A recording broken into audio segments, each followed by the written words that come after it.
Let's get to the bottom of how Alpha Beta saves you money. The savings don't stop. Fact is, if it isn't one thing you're saving on at Alpha Beta, it's another.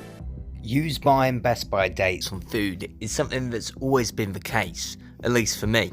Being born in 1993, I've never known anything different. M&S actually introduced sell-by dates in the 1970s to help retailers with stock levels, but once the public grew more concerned with food safety in the 1980s, the sell-by date became a marker of reassurance. By the 1990s, consumers clearly weren't clued up on how long their products would actually last, and as a result, sell-by dates were creating heaps of food waste.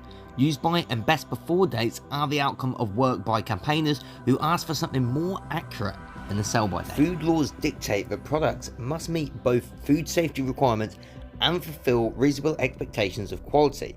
However, neither best before nor use by dates are actually decided by special laws. They are determined by the food manufacturers and retailers who use a different logic for each product while it's still in the factory. A lot of the food shelf life has to do with the bottling or packaging process, and whether there is anything else introduced in order to extend the quality or the shelf life. Whether this be drying out the product to make sure there's no water in it, or introducing nitrogen in a modified atmosphere packaging scenario in order to extend shelf life and improve the quality.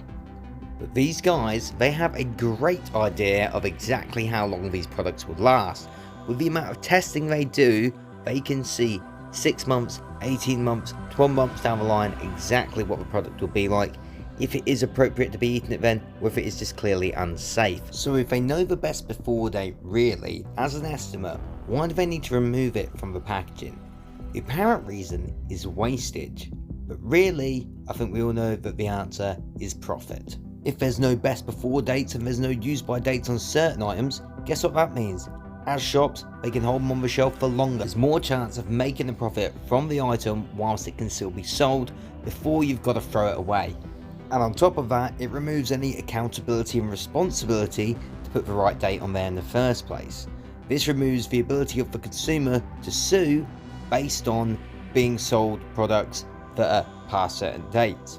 I know personally from a friend that works in Tesco that they are audited internally to make sure that these dates are correct. So removing the need for staff to make sure these dates are on there, really it just makes it easier for the supermarkets. And this is where the wonderful world of crypto can actually help. So using stuff like NFTs through say the Cardano platform, you can use RFID tracking in order to have full traceability on the origins of your meat.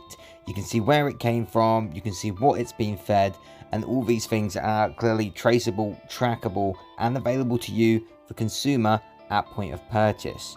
That's what we want. We want to know our food is safe. We want to know where it comes from, the origins, but at the minute, we don't.